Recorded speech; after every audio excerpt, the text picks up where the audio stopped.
cas, je te félicite, Cédric, et vous aussi, Monsieur le Président, de l'organisation originale de cette inauguration. C'est une inauguration intimiste que j'apprécie personnellement.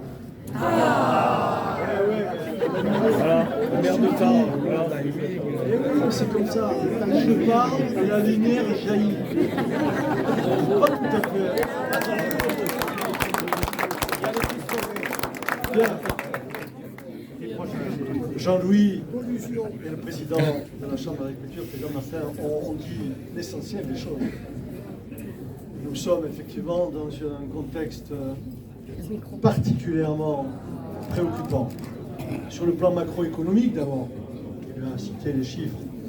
Sur le plan macroéconomique, on voit en effet décliner progressivement le montant des exportations agricoles qui faisaient que même en 2021, on dégageait 5 à 6 milliards d'excédents sur la balance commerciale agricole. Et en 2022, c'est un déficit de 300 millions. Ce déficit, il est dû certes aux conditions climatiques et tout ce qu'on a évoqué, mais il est dû aussi à un changement de la part des consommateurs. Qui fait que, par exemple, on parlait des viandes, il y a de plus en plus de théories véganes qui circulent, donc on consomme de moins en moins de viande.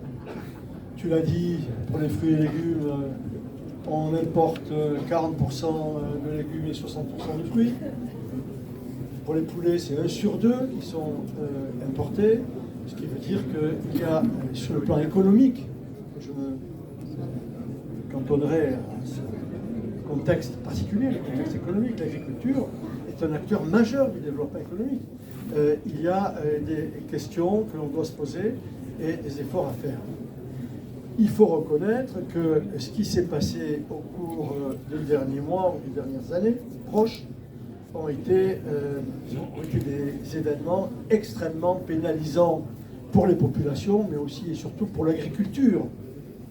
Avec le réchauffement climatique, vous l'avez dit tous les deux, mais ce réchauffement climatique qui assèche les sols, qui bien évidemment pose problème pour la qualité de l'élevage, les conditions des récoltes, ça les rend incertaines, etc.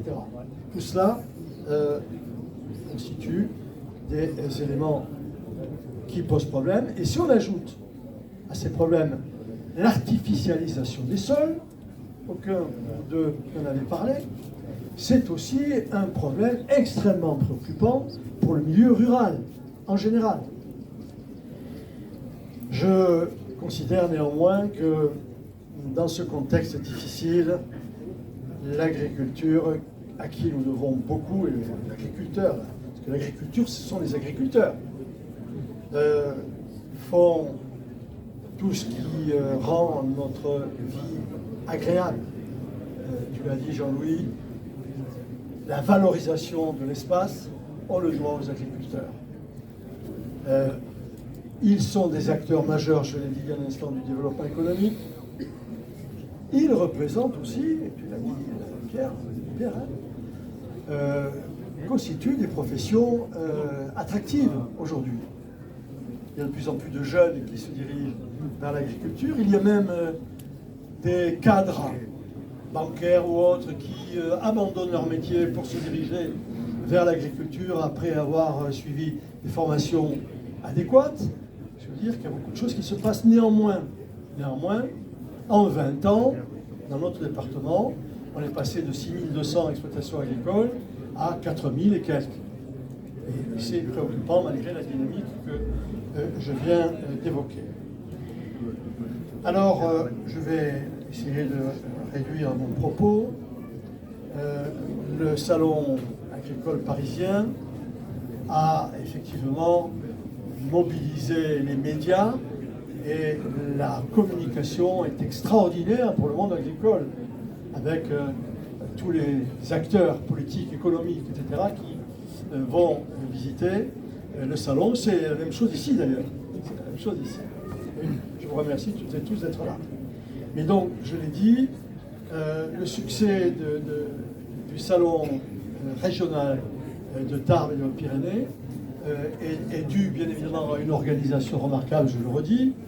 Il est dû aussi à une mobilisation de tous les acteurs. C'est la fête. C'est la fête pour les agriculteurs de ce monde rural qui se retrouvent ici, qui échangent, qui cassent la croûte ensemble, qui lèvent le verre ensemble. Et cette fête-là, nous devons faire en sorte qu'elle puisse se pérenniser dans l'avenir et qu'elle soit valorisée. Il faudra éviter quelques débordements comme il y en a eu quelques-uns à Paris. Ça arrive de temps en temps ici aussi. Mais ce rendez-vous festif ne doit pas masquer la réalité que j'ai évoquée il y a un instant. C'est la réalité d'un secteur qui est confronté à des défis permanents. Celui du climat, je l'ai dit, de la biodiversité. Le défi de la biodiversité. Et je vois l'engagement de la communauté d'agglomération, au-delà de son engagement avec le département et au sein d'Ambition Pyrénées, mettant en valeur les productions locales avec Happy Saveur. Et l'engagement de la communauté d'agglomération, c'est aussi, vous ne le savez peut-être pas tous, c'est l'incitation, y compris financière, qui est proposée aux maires en milieu rural pour réinstaller des haies dans l'espace rural. Parce qu'il y a toutes les haies qui ont été supprimées avec les conséquences qu'on peut imaginer.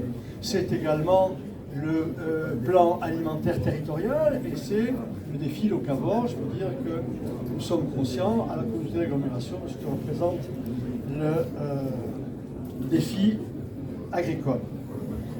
Là aussi, les défis que vous avez à relever, c'est le défi des normes de plus en plus drastiques, pénalisantes, comme dans tous les secteurs d'ailleurs, administratifs, politiques, économiques, c'est la même chose. Et vous aussi, vous subissez ces difficultés. Et puis pour beaucoup, c'est aussi le défi de la survie. Le défi de la survie avec des conditions économiques qui sont parfois incompréhensibles quand on regarde quels sont les prix qui sont proposés aux producteurs, aux agriculteurs et ceux qui sont proposés aux consommateurs dans les hypermarchés, on se demande qu'est-ce qui se passe. Et on peut comprendre que pour certains, la difficulté, elle est réelle et sérieuse. Et quand je dis que c'est le défi de la survie, c'est une réalité. Alors, montrer, c'est encore mieux que dire, et c'est ce que vous faites ici. Ce qui s'est fait au Salon agricole de Paris. Montrer les savoirs, les vertus, les menaces et les risques que je viens d'évoquer. Les caprices de la terre ont des conséquences parfois irréversibles. Vous les avez évoqués tous les deux. La sécheresse, les crues, le gel. Mais l'agriculture, c'est aussi la main de l'agriculteur. La main de l'agriculteur qui nous nourrit et qui fait sortir de terre des biens précieux et appréciés. Au fil du temps, la profession a dû muter pour faire face au changement, mais l'esprit est toujours là. La volonté, l'enthousiasme au cœur. Les jeunes générations suivent la voie de leurs aînés, la passion au cœur. Et ça, moi je tiens à le souligner et à les saluer. Ils ont tous la passion au cœur. Et j'éprouve une admiration profonde pour ce métier difficile. Quand j'étais gamin, je me demandais tout à l'heure si je gardais les vaches. Oui, j'ai gardé les vaches, j'ai fané, j'ai participé à des patages, etc. Oui, mais j'en garde un souvenir extraordinaire. Parlons d'ici à Otis.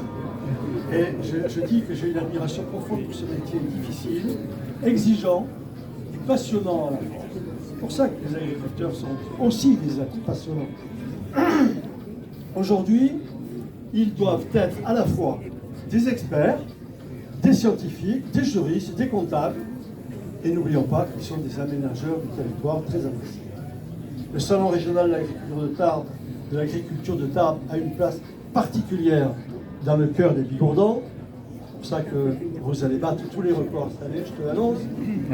Tous les Bigourdans vont venir et je demande à la presse que je salue de faire en sorte que le message passe bien. Vous aurez de nombreux visiteurs. Je m'en réjouis et je souhaite que toutes les filières soient mieux connues, valorisées et défendues. Ce rendez-vous est aussi une fête, vous l'avez dit tous les deux, qui vient perpétrer la culture, les traditions, nos racines, et dans lesquelles toutes les générations se retrouvent.